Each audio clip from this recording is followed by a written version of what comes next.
गोरी और कालू अपने घोंसले में सोए हुए थे कि दरवाजे पर जोर जोर से दस्तक होती है। आवाज सुनकर गोरी कवि की आंख खुल जाती है।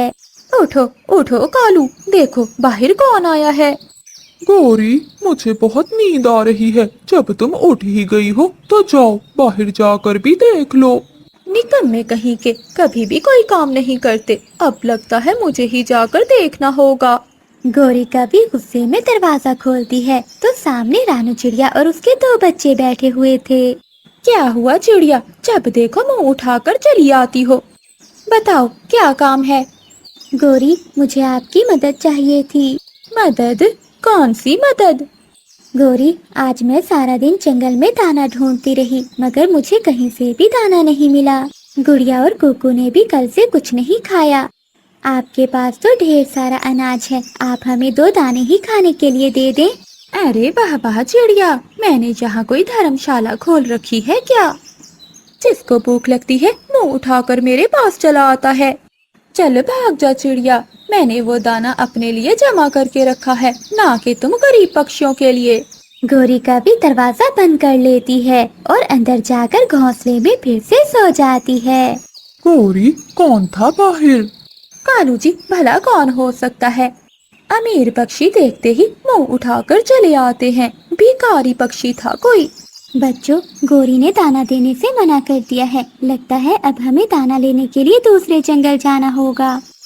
मम्मा, आप चिंता नहीं करें, मैं और भैया मिलकर आपकी मदद करेंगे। रानू चिड़िया अपने 2 छोटे छोटे बच्चे साथ लेकर दूसरे जंगल जा रही थी कि रास्ते में तेज बारिश शुरू हो जाती है। मम्मा चिड़िया अपने दोनों बच्चों को साथ लेकर एक पेड़ की डाल पर बैठती है। मम्मा, ये बारिश कब रुकेगी? गुड़िया, मम्मा को क्या मालूम। मम्मा कौन सा बादल से पूछ के आई हैं। बच्चों, बारिश को देखकर लगता है कि ये सारी रात नहीं रुकने वाली। तो फिर क्या मम्मा, हम रात तक यहीं बैठे रहेंगे? नहीं बेटी, हमें किसी न किसी तरह किसी सुरक्षित जगह पर जाना होगा। मम्मा वो देखिए, सामने घर है किसी का, हम वहीं चले जाते हैं। अगर कोई दयालु पक्षी उस घर में हुआ तो वो जरूर हमारी मदद करेगा। हाँ गुड़िया, घर तो है, लेकिन तुम दोनों यहीं बैठो, मैं देख कर आती हूँ। फिर मम्मा चिड़िया उड़ती है और उस घर की ओर जाती है। रानू चिड़िया दरवाजे पर दस्तक देती है, परंतु अंदर से किसी की भी आवाज नहीं आती। मम्मा चिड़िया फिर से दस्तक देती है और फिर अंदर से एक कमजोर सी आवाज आती है। कौन है?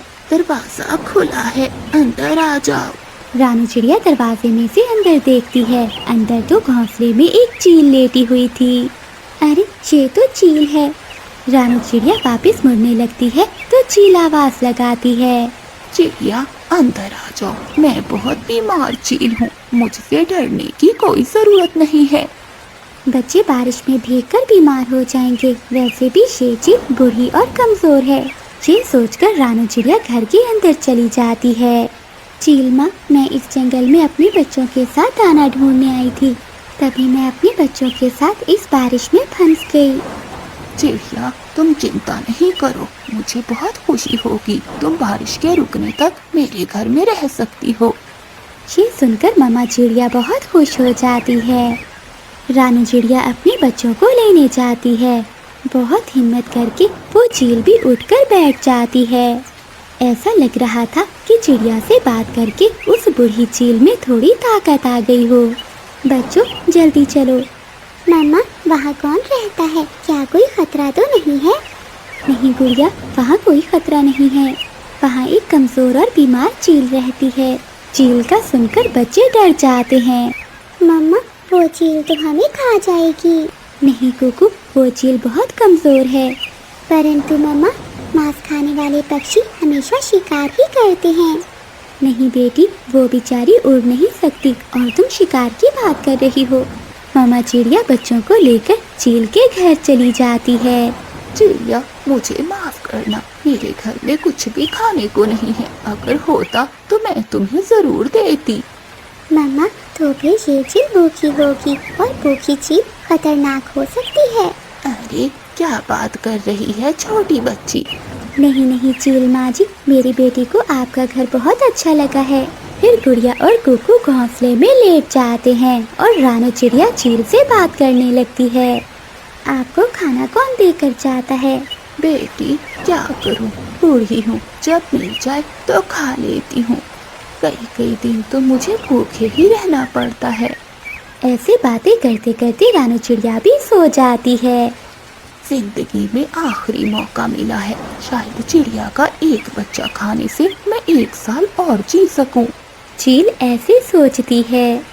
मम्मा भी सो गई है, मगर मुझे इस चील पर नजर रखनी होगी। गुड़िया ऐसा सोचती है। चील आहिस्ता आहिस्ता कुकू के पास जाती है और उसे गर्दन से पकड़ लेती है। पीछे से गुड़िया चील को धक्का देती है। क्योंकि गुड़िया जाग रही थी, मामा चिड़िया की आंख भी खुल जाती है।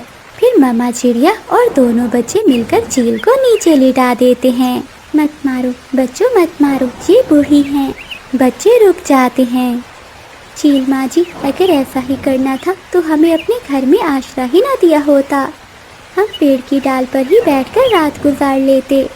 क्या तुम मुझे मारोगी नहीं चिड़िया? नहीं, आप उम्र में बहुत बड़ी हैं, हम आपको नहीं मार सकते। हम ये घर छोड़कर जा रहे हैं। फिर रानू चिड़िया अपने बच्चों को लेकर पेड़ की डाल पर चली जाती है और अपने पंखों से अपने बच्चों को छुपा लेती है। चील अपने घर के बाहर बैठी चिड़िया को आवाजें लगा रही थी। बेटी मुझे माफ कर दो, वापिस आ जाओ, यहाँ आ जाओ। नहीं चील माँ, रात तो गुजर ही गई है, मगर हमें सीख मिल गई है कि कभी किसी दुश्मन का विश्वास न करो। अगली सुबह बारिश रुक जाती है।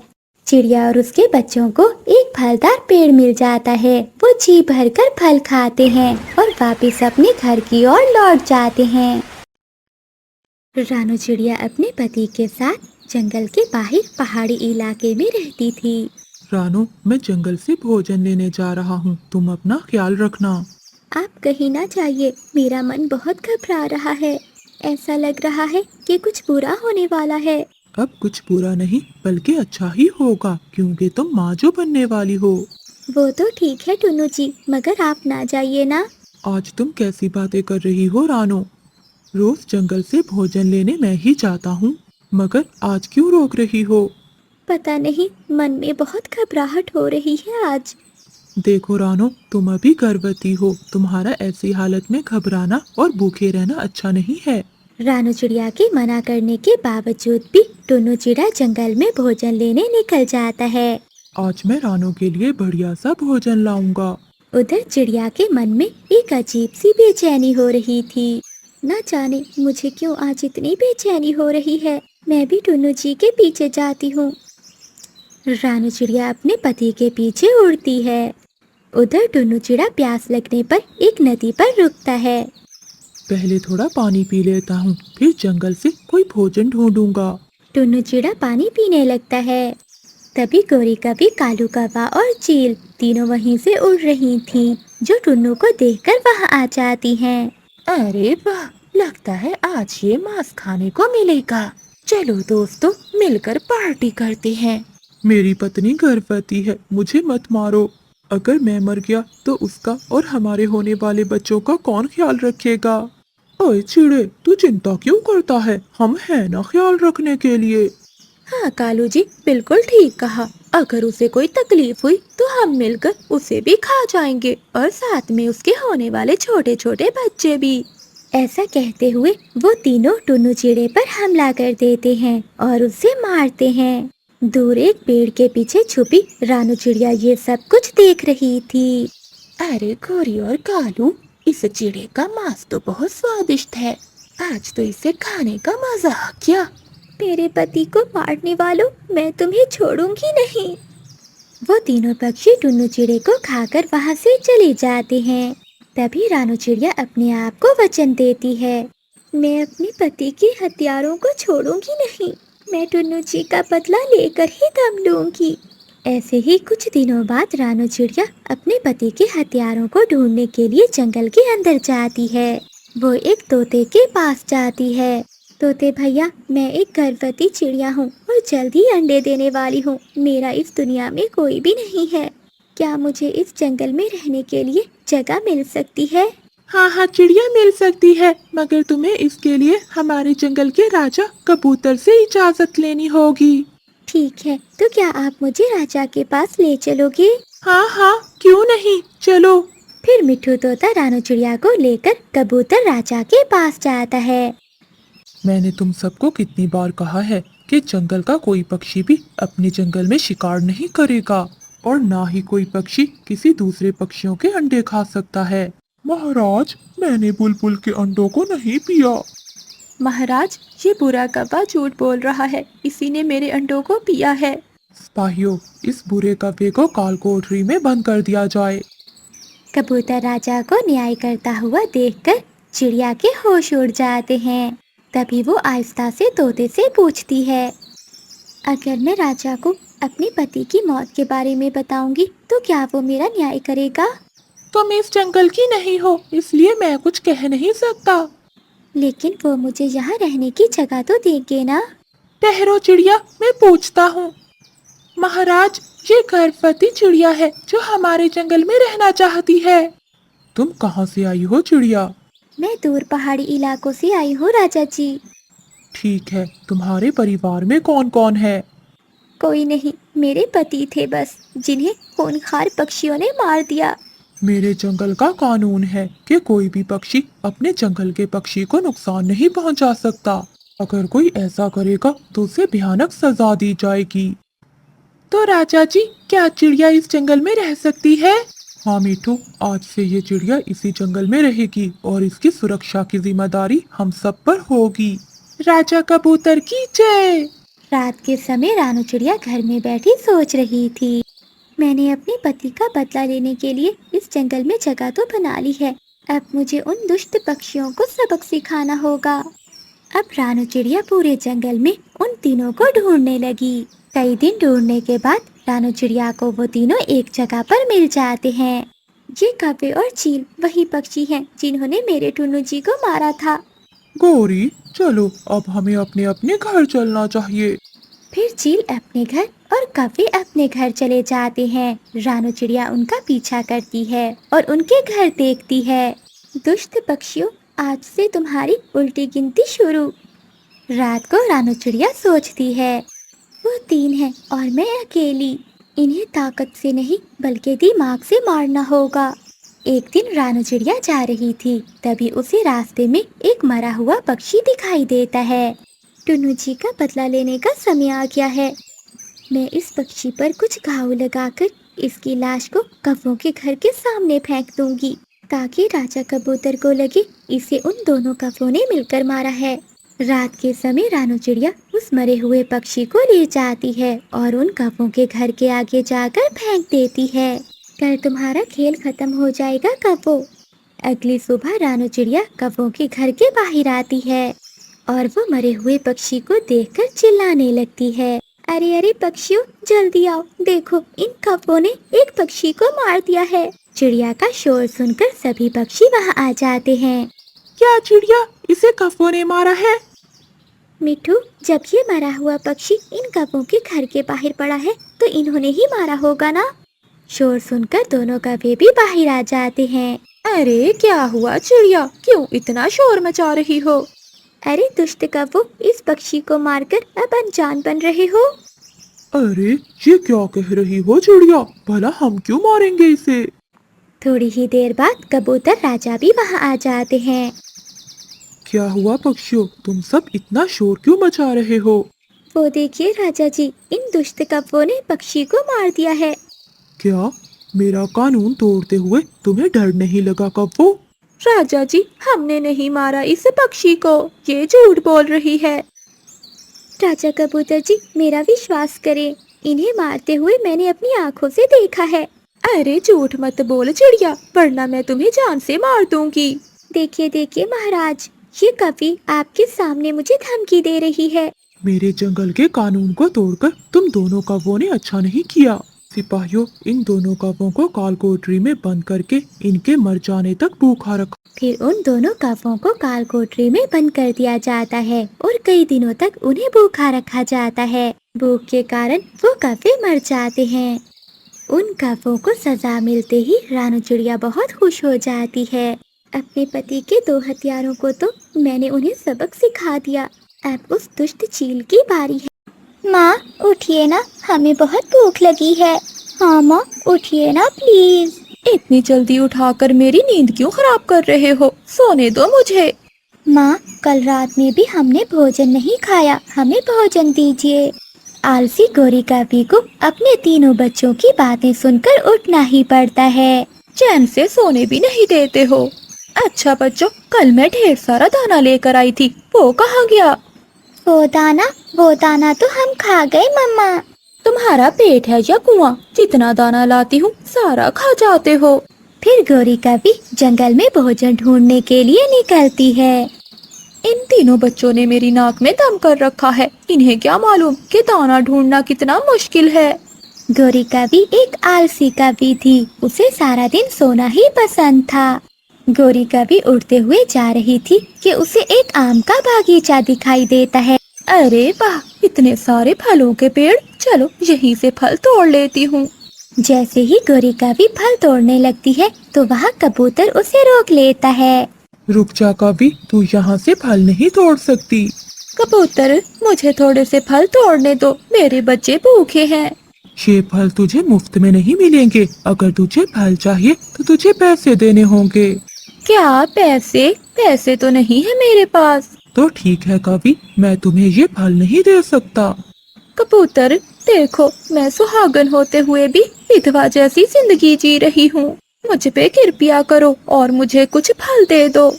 क्या तेरा पति तेरे साथ नहीं रहता है? नहीं, मेरा पति मुझे और मेरे 3 बच्चों को छोड़कर चला गया। गोरी कावी के बार बार मिन्नतें करने के बाद कबूतर को उस पर दया आ जाती है। ठीक है कावी, मैं तुम्हें रोज फल दे सकता हूँ, मगर मेरी एक शर्त है। तुम्हें रोज मेरे बागीचे में पानी देने और रखवाली करने का काम करना होगा। गोरी कावी सोचती है, जरा से फलों के लिए मैं इतनी मेहनत क्यों करूं? मैं कोई काम नहीं करना चाहती। फिर गोरी कावी कबूतर की बात सुनकर वहाँ से चली जाती है। जब काम की बात आई तो ये कामचोर कावी चली गई। फिर गोरी कावी भोजन की खोज में इंसान की बस्ती की ओर उड़ जाती है। वो देखती है कि किसान के आंगन में 2 बैठी मैना दाना खा रही हैं। अरे वाह, ये तो मेरे जंगल के ही पक्षी हैं। ये मुझे दाना जरूर देंगे। गोरी कावी उड़ती है और उन दोनों के पास जाती है। अरे पक्षियों, क्या मुझे थोड़ा दाना मिल सकता है? नहीं कावी, यहाँ दाना मुफ्त में नहीं मिलता, मेहनत करनी पड़ती है। मेहनत? कौन सी मेहनत करनी पड़ती है मैना? हाँ कावी, हम हर रोज किसान की पत्नी के बेटे के लिए गीत गाते हैं, जिसके बदले में वो हमें दाना देती है। मैना ने अभी इतना कहा ही था कि किसान की पत्नी भी वहाँ आ जाती है। अरे ये कवि कहाँ से आई है? मेरा नाम गौरी कवि है, मेरे बच्चे भूखे हैं, मुझे भी दाना चाहिए। ठीक है कवि, ये दाना तुम्हें एक शर्त पर ही मिलेगा। अगर सुबह सुबह तुम आकर मुझे नींद से जगाओगी तो। ना भाई ना, ये काम मुझसे नहीं होता। इतने से दाने के लिए मैं रोज सुबह सुबह यहाँ क्यों आऊँ? तो ठीक है कवि, जाओ यहाँ से, कामचोर कहीं की। फिर गोरी कावी आगे बढ़ जाती है। उसे एक खेत नजर आता है जहाँ मकई की फसल तैयार थी। अरे वाह, यहाँ तो मकई के ताजा ताजा भुट्टे हैं। उस समय खेत पर कोई भी नहीं था। इस बात का फायदा उठाकर गोरी कावी जी भरकर भुट्टे खाती है और कुछ भुट्टे वो अपने बच्चों के लिए तोड़ लेती है। लगता है भोजन कुछ ज्यादा ही खा लिया है, थोड़ी देर आराम कर लेती हूँ। आलसी गोरी कावी मकई के भुट्टे खाकर एक पेड़ के नीचे सो जाती है। थोड़ी देर बाद एक खेत का मालिक बाज वहाँ आ जाता है। अरे ये मेरे भुट्टे किसने तोड़े? तभी बाज की नजर सामने सोई हुई गोरी कावी पर जाती है। अच्छा, तो ये मेरे मकई के भुट्टे इस कवि ने खाए हैं। अभी इसे सबक सिखाता हूँ। बाज गुस्से में आकर गोरी कावी को एक पेड़ से बांध देता है। तुम कौन हो और मुझे इस पेड़ से क्यों बांधा है? ये खेत मेरा है और तुमने मेरे खेत में चोरी की है, इसलिए मैंने तुझे बांधा है। बाज भैया, मेरे बच्चे 3 दिन से भूखे हैं, मुझे छोड़ दो। अच्छा, बच्चों की दुहाई देकर यहाँ से बचना चाहती है, चोर कहीं की। अगर मैंने तुझे एक बार छोड़ दिया तो तू बार बार चोरी करने आएगी, इसलिए मैं तुझे नहीं छोड़ूंगा। फिर बास गोरी कवि को वही पेड़ से बंधा हुआ छोड़कर अपने घर चला जाता है। उधर गोरी कवि के बच्चे घर पर बैठे अपनी माँ का इंतजार कर रहे थे। भैया, मम्मा दाना लेकर अभी तक क्यों नहीं आई? मुन्नी, लगता है मम्मा फिर से सो गई होगी। हाँ, हमारी मम्मा को तो हमारी परवाह नहीं है, लेकिन हमें अपनी मम्मा की परवाह है। चलो हम अपनी मम्मा को ढूंढने चलते हैं। फिर वो तीनों बच्चे अपनी माँ को ढूंढने के लिए निकल पड़ते हैं। उधर 3 दिन से बंधी हुई गोरी कवि भूख के कारण बहुत कमजोर हो गई थी। गोरी कवि मदद के लिए पुकार रही थी कि वहाँ से गुजरती हुई बुलबुल गोरी कवि की आवाज सुनकर वहाँ आती है। अरे कवि, यहाँ तुम्हें किसने बांधा? बुलबुल बहन, खेत के मालिक बास ने बांधा है। मेरे 3 बच्चे घर पर इंतजार कर रहे होंगे, मुझे आजाद करवाओ। फिर बुलबुल गोरी कवि की रस्सियों को खोल देती है। तुम्हारा बहुत बहुत धन्यवाद बुलबुल। फिर गोरी कवि मकई के भुट्टे लेकर अपने घर के लिए उड़ती है। जैसे ही गोरी कवि अपने घर पहुंचती है तो वो अपने बच्चों को ना पाकर घबरा जाती है। यहाँ तो कोई नहीं है, मेरे बच्चे कहाँ चले गए?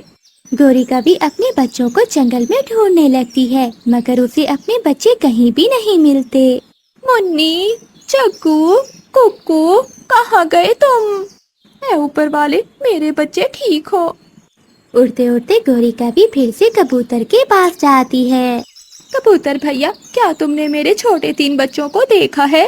हाँ गोरी कवि, 2 दिन पहले आए थे वो मेरे पास। वो तुम्हारे बारे में पूछ रहे थे। तो फिर तुमने उनसे क्या कहा? मैंने भला क्या कहना था, यही कहा कि वो एक कामचोर कवि है। ये सुनकर वो तीनों यहाँ से चले गए। ऐ ऊपर वाले, मेरे बच्चों की रक्षा करना। आंखों में आंसू लिए गोरी कवि अपने बच्चों को खोजने के लिए आगे निकल जाती है। रास्ते में गोरी को मिठू तोता मिलता है। मिठू, क्या तुमने मेरे बच्चों को देखा है कहीं? गोरी, क्या तुम 3 नन्हे बच्चों की बात तो नहीं कर रही? हाँ हाँ मिठू, मेरे 3 छोटे छोटे बच्चे। हाँ गोरी, 2 दिन पहले मैंने उन्हें पहाड़ों की ओर जाते देखा था। क्या हुआ, वो घर नहीं लौटे? नहीं मिठू, वो घर पर नहीं है। गोरी, हौसला रखो, पहाड़ों पर रहने वाली चील उन बच्चों को अब तक खा गई होगी। सुनकर गोरी कवि जोर जोर से रोने लगती है। ये सब मेरी वजह से हुआ है। ना मैं इतनी कामचोर होती और ना मेरे बच्चे मरते। काश कि मैं कबूतर के पास काम करके ही लौट जाती। ऐसे गोरी कवि रोते रोते अपने घर लौट जाती है। जब वो अपने घर जाती है तो आगे रानू चिड़िया 3 बच्चों को लेकर वहाँ बैठी हुई थी। मेरे बच्चे जिंदा है। गोरी कवि अपने बच्चों को अपने पंखों से लगा लेती है। गोरी बहन, मैं पहाड़ों के पास से गुजर रही थी, तब मैंने तीनों बच्चों को पहाड़ों पर देखा। ये तो शुक्र है कि मैं समय पर पहुंच गई। चिड़िया, तुम्हारा बहुत बहुत धन्यवाद, तुमने मेरे बच्चों की जान बचाई। हाँ गोरी, मैं बच्चों को लेकर तुम्हारे घर आई थी, मगर तुम भी यहाँ नहीं थी, इसलिए 2 दिन मैंने इन्हें अपने पास ही रखा है। मेरे बच्चों, मुझे माफ कर दो। आज के बाद मैं मेहनत करूंगी और मेहनत करके ही कमाऊंगी और अपने बच्चों को खिलाऊंगी। कैंची से काटूंगा मैं तेरी ये लंबी जुबान, कैंची से काट दूंगा। पंख तो लगाओ, मेरे भाई तुम्हें मार मार कर गंजा कर देंगे। बुढ़े काली शक्ल वाले। मर जा काली कवि, इससे अच्छा तो तू मर ही जा। ना जाने कब छूटेगी मेरी जान तुमसे। मैं मर भी गई तो फिर भी तेरी जान नहीं छूटेगी। गुस्से में गोरी कवि घर से निकलती है। काम का ना काज का, दुश्मन अनाज का। गोरी कवि ऐसे बड़बड़ा रही थी, उसे बहुत भूख लगी हुई थी। गोरी कवि को एक मकई का भुट्टा मिल जाता है। अगर मैं ये मकई का भुट्टा घर ले गई तो वो बुढ़ा कालू ये भी छीन कर खा जाएगा। मैं ये मकई का भुट्टा यही खा लेती हूँ या फिर उस पेड़ पर बैठकर खा लेती हूँ। गोरी कवि मकई का भुट्टा उठाकर एक सूखे हुए पेड़ पर जाकर बैठ जाती है। बैठते समय गोरी कवि की चोंच से वो भुट्टा नीचे पेड़ की खोखर में चला जाता है। मेरी तो किस्मत ही खराब है, बहुत मुश्किल से मिला था ये मकई का भुट्टा, वो भी पेड़ की खोखर में गिर गया। गोरी कवि मकई का भुट्टा निकालने के लिए पेड़ की खोखर में जाती है, मगर छेद छोटा होने की वजह से गोरी कवि पेड़ की खोखर में ही फंस जाती है। बचाओ, कोई मुझे बचाओ, कोई मुझे इस पेड़ की खोखर से बाहर निकालो। गौरी का भी जोर लगाती है, शोर मचाती है, मगर वहाँ कोई नहीं था जो गौरी कवि को बाहर निकालता। शाम हो गई थी, मगर गौरी कवि अभी तक लौट कर नहीं आई थी। वो काली मनहूस अभी तक लौटी नहीं, अब तक तो उसे लौट कर आ जाना चाहिए था। कालू कौवा कबूतर के पास जाता है। यार कबूतर, मेरी पत्नी सुबह से लौट कर नहीं आई, कहीं देखा है तुमने उसे? नहीं कालू, मैं तो आज सुबह से अपने घर पर हूँ। फिर कालू कौवा रानू चिड़िया के पास जाता है। हाँ कालू भैया, सुबह गौरी कवि गुस्से में कुछ बोलती हुई उस दिशा में जा रही थी। चिड़िया बहन, अभी तक गौरी घर नहीं लौटी, न जाने कहाँ चली गई है। रात हो जाती है और कालू कौवा भी अपने घर चला जाता है। रात हो गई है और गौरी अभी तक नहीं लौटी। कुछ सोचते हुए कालू कौवा खुशी से झूमने लगता है। मर गई, गौरी मर गई, मेरी जान उस काली कवि से छूट गई।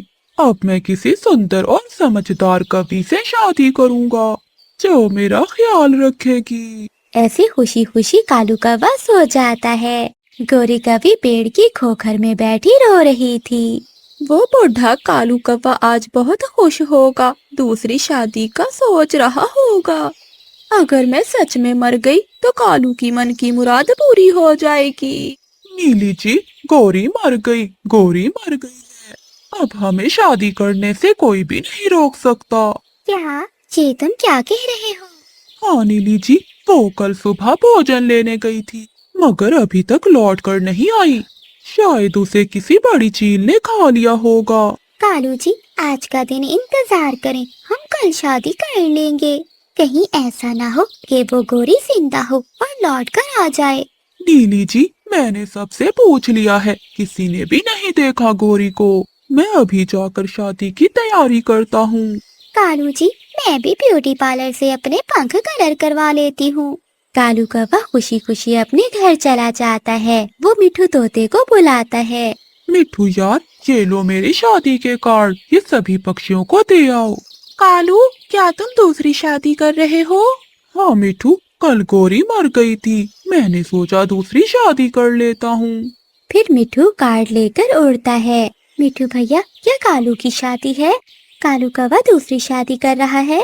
हाँ चिड़िया, कालू की कल शादी है, ये रहा आपका शादी का कार्ड। मिठू तोता कबूतर और बुलबुल को भी शादी का कार्ड दे देता है। रात हो जाती है। वो रात कालू कौवा खुशी से सो नहीं पा रहा था। न जाने कब ये रात गुजरेगी और कब होगी मेरी शादी नीली जी से। कहीं गौरी वापस ना आ जाए। नहीं नहीं, ऐसा नहीं हो सकता। अब तक तो उसे किसी जंगली जीव ने खा भी लिया होगा। कालू कौवा अपनी शादी की पगड़ी पहनकर तैयार हो रहा था। जंगल में एक लकड़हारा आता है। वो किसी सूखे पेड़ की तलाश में था। मिल गया, मुझे ये सूखा पेड़ मिल गया। लकड़हारा अपनी कुल्हाड़ी से पेड़ को काटना शुरू करता है। बचाओ बचाओ, मैं अंदर हूँ, मुझे न काट देना। तभी वो पेड़ कट जाता है। गौरी कवि पेड़ में से आजाद हो जाती है। धन्यवाद इंसान जी आपका, अगर आप ना आते तो मैं तो यहाँ आज मर ही जाती। ना जाने मेरे पति जी क्या कर रहे होंगे। गौरी कवि वहाँ से उड़ती है। वो तुरंत अपने घर जाती है। ये घर पर इतने सारे फूल, मेरे मरने की खुशी में कालू ने घर को फूलों से सजा लिया है। गौरी कवि उड़ती है। ना चिड़िया, ना तोता, ना कबूतर, जंगल में उसे कोई भी नहीं मिलता। कोई मिलता भी कैसे, क्योंकि सभी पक्षी कालू कौवे की बारात लेकर गए हुए थे। ढूंढते ढूंढते गौरी कवि वहाँ पहुँच जाती है। गौरी कवि को देखकर कालू कौवा मुंह दूसरी तरफ फेर लेता है। गौरी, गौरी बहन, तुम जिंदा हो? कालू ने कहा था कि तुम तो मर गई हो। मैं गौरी की आत्मा हूँ और कालू, मैं तुम्हें लेने आई हूँ। फिर क्या था, कालू कौवा आगे आगे और गौरी पीछे पीछे।